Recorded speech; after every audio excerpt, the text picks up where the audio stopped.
విష్ణు గారు ముందుగా మీరు మాట్లాడి జగన్ జనాదరణ చూసి గుక్కపెట్టి ఏడుస్తున్నట్లుగా ఉంది ఎల్లో మీడియా కానీ కొంతమంది తెలుగుదేశం నాయకులు కానీ వీళ్ళంతా కూడా. ఈ జగన్ టూర్ తోటైనా తెనాలి పోలీసు వ్యవస్థలో మార్పులు వచ్చే అవకాశం ఉందా?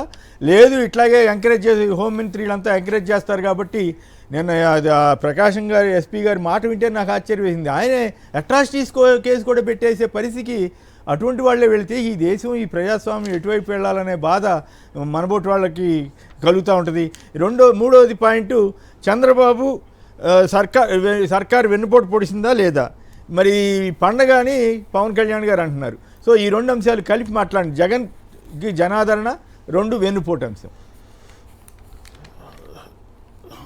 సార్, ఇప్పుడు నిన్న జగన్మోహన్ రెడ్డి గారు తెనాలి వెళ్తారు అని అనుకున్న సందర్భం నుంచి కూడా తెలుగుదేశం పార్టీ కాదు, ప్రభుత్వమే ఉలిక్కిపడటం కాదు, ఆ ప్రభుత్వము జగన్మోహన్ రెడ్డి గారు ప్రజాదరణ చూసి ఆయన వెళ్తున్నప్పుడు ప్రజల యొక్క ఆదరణ, ప్రజల యొక్క ప్రేమాభిమానాలు చూసి ప్రభుత్వము గందరగోళం పడిపోతుంది అనమాట.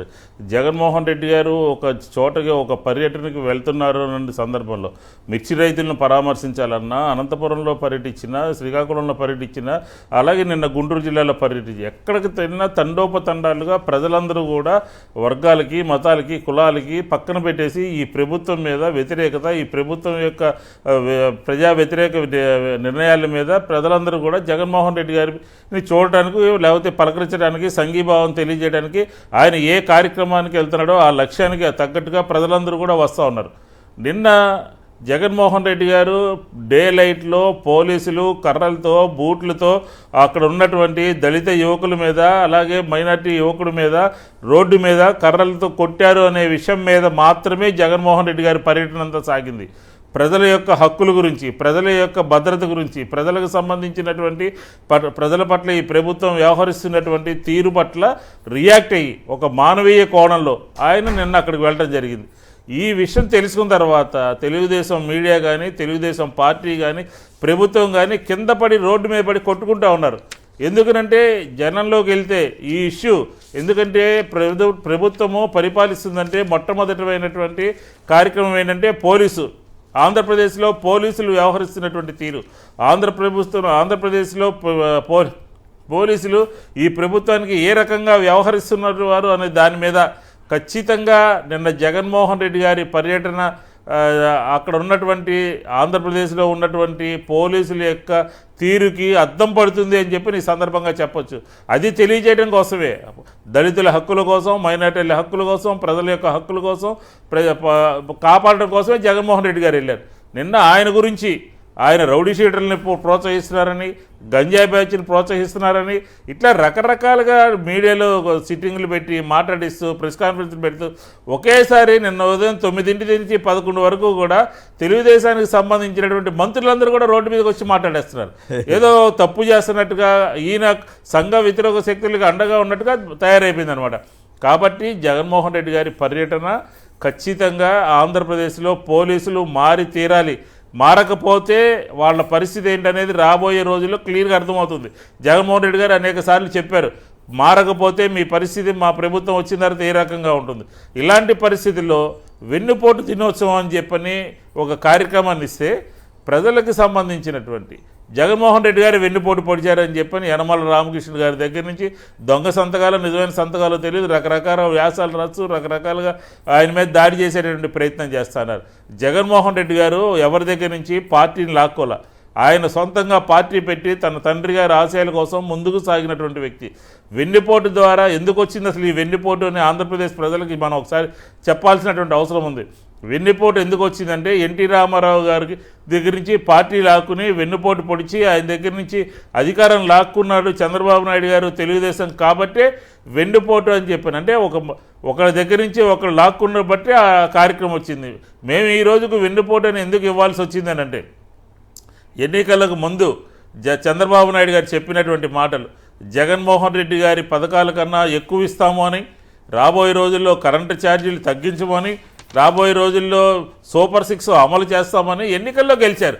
జగన్మోహన్ రెడ్డి గారి కన్నా ఎక్కువ చేస్తామని చెప్పని వచ్చినటువంటి మీరు సూపర్ 6 పేరు చెప్పి అధికారంలోకి వచ్చిన మీరు పూర్తిగా మోసం చేశారు కాబట్టి, పూర్తిగా మర్చిపోయారు కాబట్టి, ఆంధ్రప్రదేశ్ అప్పుల ఊబిలో కూరుకుపోతుంది జగన్మోహన్ రెడ్డి గారి నాయకత్వంలో అని చెప్పినటువంటి మీరు ఈరోజు ఈనాటికి 1,51,000 కోట్ల రూపాయలు అప్పులు చేశారు కాబట్టి, ప్రజల్ని మోసం చేశారు కాబట్టి, వంచిన దగ చేశారు కాబట్టే ఈరోజు వైఎస్ఆర్ కాంగ్రెస్ పార్టీ 175 నియోజకవర్గాల్లో వెన్నుపోటు దినోత్సవం కార్యక్రమం జరుపుతా ఉన్నాం. వెన్నుపోటు అంటే ప్రజల పక్షాన్ని నిలబడటం. మీరు ఇచ్చినటువంటి మాటలు అమలు చేయలేదని చెప్పని, ప్రభుత్వం మీద ఒత్తిడి తీసుకురావాలని, పోలీసు వ్యవస్థ మారాలని, అప్పులు చేయడం ఆపాలని, సంక్షేమ కార్యక్రమాలు ఇవ్వాలని, ఇలా అనేక రకాలైనటువంటి అంశాలతో మేము ఈరోజు ప్రజల ముందుకు వెళ్తా ఉన్నాం. ప్రజలతో ముందుకు వెళ్ళే కార్యక్రమానికి వెన్నుపోటు పడిచారంట. ఎవరండి వెన్నుపోటు పడిచింది ఆంధ్ర రాష్ట్ర ప్రజలకి? మేము అమరావతి పట్ల కూడా మేము ఎప్పుడు కూడా వ్యతిరేకమైనటువంటి భావనలు లేవు. హైదరాబాద్ అసెంబ్లీలో జగన్మోహన్ రెడ్డి గారి ప్రసంగాన్ని ఒకళ్ళు చూడాలి. అమరావతి అక్కడ కడతామనంటే అమరావతి మీ ఇష్టం, మేము ఇందులో ఏళ్ళు పెట్టాం, మీరు కట్టుకోండి అని అంటే 5 సంవత్సరాలు మీకు ఫ్రీ హ్యాండ్ ఇచ్చేస్తే మీరు అప్పులు చేసి 5,000 కోట్ల రూపాయల పనులు కూడా చేయనటువంటి పరిస్థితి ఆ రోజు చూసాం. ఈ రోజైనా సరే మన జగన్మోహన్ రెడ్డి గారు చెప్పారు, సెక్రటరేట్ ఏదో గుంటూరు విజయవాడ మధ్య తీసుకొచ్చి కడితే ఎవరికి కూడా అభ్యంతరం లేదు అని చెప్పారు. కాబట్టి పదే పదే ప్రజల్ని తప్పుదావ పట్టించడం కోసం, ఎందుకంటే 95లో ముఖ్యమంత్రి అయినా, 99లో ముఖ్యమంత్రి అయినా, 2004లో అయినా, 2014లో అయినా, 2024లో చంద్రబాబు నాయుడు గారు ఎప్పుడు ముఖ్యమంత్రి అయినా సరే ఇదే విధానం కొనసాగుతూ ఉంది. ఇదే అబద్ధాలు, ఇదే మోసాలు. కావాలంటే రోసయ్య గారు ఈ చంద్రబాబు నాయుడు గారి యొక్క నైజం గురించి, ఆయన గత 99లో ప్రభుత్వంలోకి వచ్చినటువంటి మాటల గురించి ఒకసారి కావాలంటే ప్లే చేయండి. ఎందుకంటే పాత రోజుల్లో మీరేం చెబితే అది నడిచేది అనుకునే తత్వం ఉంటే కుదరదు. ఈరోజు ఇక్కడ ఉన్నది వైఎస్ జగన్మోహన్ రెడ్డి గారు. సోషల్ మీడియా ప్రపంచం నడుస్తోంది. కాబట్టి ఈ ప్రభుత్వం చేస్తున్నటువంటి, ఈ పార్టీ చేస్తున్నటువంటి, ఈ కూటమి చేస్తున్నటువంటి అరాచకాలు కానీ, అబద్ధాలు కానీ, అసత్యాలు కానీ ఖచ్చితంగా ప్రజల్లోకి తీసుకువెళ్ళాలి అని చెప్పిన ఒక దృఢ సంకల్పంతో వైఎస్ఆర్ కాంగ్రెస్ పార్టీ ఉంది. ఇదేదో మా స్వార్థం కోసం కాదు, ప్రజలకి మీరు ఇచ్చినటువంటి మాటలు నిలబెట్టుకోలేదని, మోసం చేశారని, అప్పులు చేశారని, రైతులకు గిట్టుబాటు ధర లేదని, రాష్ట్రంలో అరాచకాలు పెరిగిపోయినాయని చెప్పని, రాష్ట్రంలో మహిళలు ఘోరాలు పెరిగిపోయినాయని, నిన్నగాక మొన్న కూడా మనం పోలీసులు చూసాం. ఒంగోలులో ఒక షాపులోకి వెళ్ళి ఒక జడ్జిగా చదువుకోవాలి అనుకున్నటువంటి అమ్మాయి మీద కేసు పెట్టినటువంటి పరిస్థితి, రేపులు జరుగుతున్నటువంటి పరిస్థితి, అఘాయిత్యాలు జరుగుతున్నటువంటి పరిస్థితి, రైతులు రోడ్డు మీదకి వస్తున్నటువంటి పరిస్థితి, కాపులు మా మీద కేసు పెట్టద్దు అని చెప్పని రోడ్డు మీదకి వస్తున్నటువంటి పరిస్థితి. ఇలాంటి తరుణంలో వైఎస్ఆర్ కాంగ్రెస్ పార్టీ ప్రజల పక్షాన ఒక ప్రతిపక్షంగా జగన్మోహన్ రెడ్డి గారు ఒక పిలిపించి ఈరోజు ఆ కార్యక్రమాన్ని నెరవేర్చాలి అని చెప్పని మేము ప్రజల పక్షాన్ని నిలబడ్డాం.